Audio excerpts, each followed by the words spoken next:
Bienvenue à toi dans cet audio où je vais essayer de t'expliquer le plus clairement possible la manière de procéder pour participer à un enregistrement sonore pour le film Les Racines miraculeuses. Alors, déjà, il y a deux grandes possibilités. La première, c'est dans le cas où on peut se voir en vrai. Donc, moi, j'habite en Bretagne, près de Morlaix.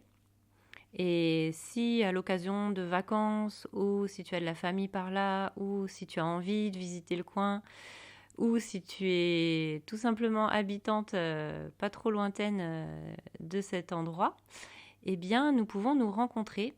Et dans ce cas-là, c'est le plus simple pour faire un enregistrement parce que j'ai tout le matériel qu'il faut à disposition. On n'a qu'à se retrouver et puis enregistrer. Généralement, les enregistrements ont lieu dans mon atelier, qui est un lieu très calme et qui est parfaitement adapté à ça. Si tu habites loin et si nous n'avons pas la possibilité de nous voir en présence, la deuxième option, c'est un enregistrement à distance. Alors c'est là que ça se complique un petit peu parce que pour mon film, j'ai vraiment besoin d'avoir une très bonne qualité sonore, une très bonne qualité d'enregistrement. Pour le moment, à ma connaissance, tout ce qui est micro interne intégré dans ton ordinateur ou dans ton téléphone, ça ne me permet pas, moi, d'être suffisamment sûre d'avoir une qualité sonore qui soit excellente. C'est pour ça que, pour le moment, je travaille avec un enregistreur externe qui s'appelle un Zoom H4n. Ce que je te propose, c'est de te procurer un enregistreur du même type que le mien. Et ça, je vais te détailler toutes les informations par écrit et te joindre les liens et tout ce qu'il faut. Alors la bonne nouvelle, c'est que cet enregistreur dont je te parle, c'est un enregistreur qui est assez facile à trouver. Et moi, je te conseille, si tu n'en as pas un, de faire appel à ton réseau. Toutes les personnes qui créent des podcasts ou qui sont musiciens, même amateurs, ou semi-professionnels ou même professionnels, il y a de fortes chances qu'ils disposent de ce type de matériel parce que c'est un micro qui est de très bonne qualité, c'est un enregistreur de très bonne qualité et qui malgré tout n'est pas trop onéreux. C'est même arrivé que certaines personnes qui avaient envie de participer au film fassent le choix de s'acheter un enregistreur de ce type-là parce que justement c'était l'occasion, vu qu'elles avaient aussi des projets de podcast ou d'enregistrements musicaux, et que du coup c'était l'occasion de s'équiper. Donc évidemment, c'est pas forcément ton cas, mais je pense sincèrement que en faisant appel à ton réseau et avec un petit peu de patience et de motivation, c'est tout à fait possible de réussir à emprunter un micro le temps qu'on puisse se caler un temps d'enregistrement. Et par expérience, pour le moment, la très grande majorité des personnes qui m'ont proposé de contribuer au film ont trouvé assez rapidement un enregistreur comme ça à emprunter dans leur entourage. Donc, en fait, le risque qu'il y a à faire un enregistrement en n'étant pas suffisamment exigeant sur les conditions d'enregistrement et sur le matériel, le risque c'est de ne pas pouvoir utiliser le témoignage. Et ça, je trouve ça vraiment très très triste. Ça m'est déjà arrivé et c'est pour ça que maintenant j'ai envie d'être très attentive et d'être exigeante à cet endroit-là. Parce qu'un enregistrement, en fait, on ne peut pas le refaire une deuxième fois. Ce qui est précieux, c'est aussi la spontanéité. C'est pas quelque chose qu'on peut avoir une deuxième fois. Donc c'est très important que l'enregistrement soit directement d'excellente qualité pour ne pas prendre de risques. Quand tu vas te lancer dans la recherche de l'enregistreur dont je te parle, qui s'appelle un Zoom H4n, c'est aussi possible d'utiliser un modèle antérieur s'il n'est pas trop vieux. Le top du top, c'est si tu trouves aussi une bonnette. Ça s'appelle également un chat-mort. C'est une petite chaussette à poil, à fourrure, qu'on met sur les micros et qui permet de ne pas avoir de souffle et de bruit parasite quand on parle devant le micro. Quand on souffle, justement, quand on parle, ça crée des petits souffles. Et le fait d'avoir une bonnette, ça permet de les faire complètement disparaître. Donc la petite bonnette, c'est vraiment le truc génial si tu arrives à récupérer. Ça me semble assez indispensable de l'avoir avec l'enregistreur. Mais généralement, les gens qui ont un enregistreur, ils ont une bonnette toujours parce que c'est tellement, tellement utile. Et l'autre petit accessoire qui est super cool, si la personne qui te le prête peut aussi te prêter un petit pied. Moi, j'utilise un tout petit pied de table. Vraiment, c'est pas haut du tout, mais ça permet de stabiliser l'enregistreur dans le bon angle par rapport à ma bouche. Du coup, je récapitule. En plus de l'enregistreur Zoom H4n, ce qui est trop cool, c'est d'avoir la bonnette, qu'on appelle aussi chat-mort, et un petit trépied. Et la carte mémoire, bien sûr. Une fois que tu as trouvé l'enregistreur, le principe c'est de prendre un rendez-vous en visio, généralement par le logiciel Zoom. Il faut que tu aies un créneau qui soit minimum de 2 heures pour être sûr d'être quand même tranquille. Si on a un créneau juste d'1 heure, ça peut être frustrant. Et par contre, 2 heures, c'est un bon timing, j'ai remarqué. Et ce qui ne nous empêche pas après de fixer un autre rendez-vous si on a besoin.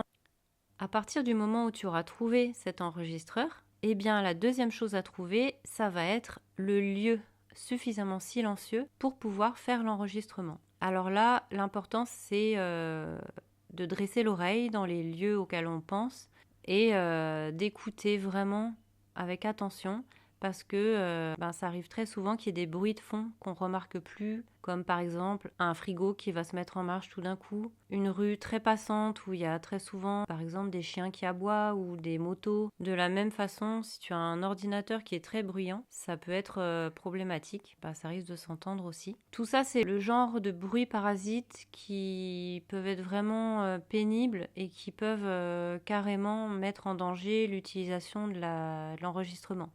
C'est vraiment très important de trouver un lieu où tu seras dans le silence le plus grand possible. Et que dans ce lieu, ce soit un lieu où tu sois sûr aussi de ne pas être interrompu, que ce soit par tes enfants ou que ce soit par quiconque.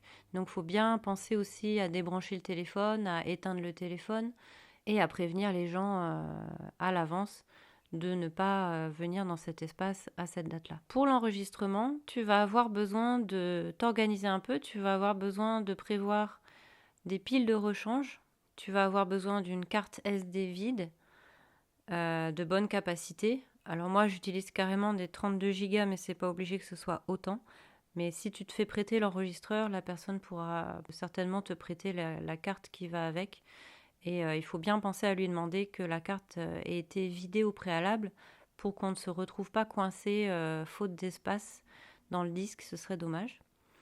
Et ensuite, il va te falloir un casque ou des oreillettes qualité correcte, quoi. Donc 3 choses, des piles, une carte SD vide et un casque. Donc ça, c'est les trois éléments matériels indispensables. Une fois que l'enregistrement est terminé, il suffit ensuite de m'expédier les fichiers par internet avec un système qui s'appelle WeTransfer. Et ça, je pourrais t'expliquer, c'est vraiment hyper simple, ça se fait vraiment très très facilement. Par rapport au lieu d'enregistrement, c'est important aussi que tu aies une table sur laquelle tu vas pouvoir poser ton ordinateur pour qu'on puisse être en dialogue à distance. Donc que tu puisses à la fois poser l'ordinateur pour pouvoir regarder l'écran devant toi et donc me voir, et que tu aies aussi la place sur cette table de poser l'enregistreur devant toi pour qu'il soit bien en face. En tout cas, d'une manière générale, il faut que ton installation elle puisse être suffisamment stable et confortable et qu'elle soit faite de manière à ce que tu ne te retrouves pas à créer des bruits parasites avec par exemple une table qui serait bancale ou ton installation ou ta chaise qui serait bancale et qui bougerait quand tu parles. L'idéal, c'est si tu as le temps de positionner les différents éléments en situation avant le jour J pour avoir le temps de réajuster s'il y a des petites choses à réajuster. Tu vois, si la table est un peu bancale, de pouvoir bien la coincer ou alors de pouvoir prendre un autre meuble et bien le positionner à la place. Une autre petite chose très importante dans ton installation, c'est que il faut que ton micro soit relativement proche de ta bouche, sinon l'enregistrement perdra en qualité. Je dirais que la bonne distance correspond à peu près à la largeur de ta main. Et faire en sorte que ton installation soit vraiment confortable pour toi, c'est super important parce que comme on va passer a priori au moins 1 heure ensemble, voire 2, eh bien, il faut que tu te sentes bien, il faut que tu sois confortable et il faut être sûr que si tu bouges, si tu ressens l'envie de bouger, que tes mouvements ne gêne pas au niveau du son, que ça ne crée pas des bruits parasites. Et tout ce travail de préparation, c'est vraiment pas du temps perdu parce que ça contribue aussi à se mettre en condition, je trouve, à déjà s'immerger dans le processus du film, se préparer intérieurement et c'est aussi une richesse de s'accorder ce temps-là pour faire les choses bien et je trouve que ça participe aussi à la qualité des échanges. Ensuite, il y a d'autres petits détails, des petites choses qui sont importantes à savoir, mais que je te détaillerai en début de rendez-vous quand on sera face à face en visio. Bien sûr, j'ai conscience que tout ce que je t'explique au sujet de mes conditions de travail, c'est assez exigeant et ça te demande un réel investissement personnel. Mais je pense aussi que c'est ce qui fait la différence. Que ce film, c'est aussi un film d'engagement. Et il ne s'agit pas de se mettre la pression, c'est pas de ça dont il s'agit, c'est plus en termes de qualité de ce qu'on s'offre. C'est plutôt en termes des moyens qu'on se donne pour aller creuser les choses, pour être dans une qualité de présence, pour être dans une qualité d'être, tout simplement. Et forcément, la qualité des enregistrements, la qualité des témoignages, elle s'en ressent parce que c'est pas quelque chose qui se fait à la va-vite. C'est quelque chose qui se fait avec le cœur et je pense qu'on a vraiment besoin de ça aujourd'hui. Merci d'avoir écouté cet audio jusqu'à la fin. C'était un audio plus concentré sur la dimension technique de l'organisation d'un enregistrement sonore, mais tu trouveras également un autre audio qui se concentre plutôt sur le déroulement, sur le contenu et sur la manière de procéder. Les deux audios sont complémentaires et je te conseille de les écouter tous les deux intégralement.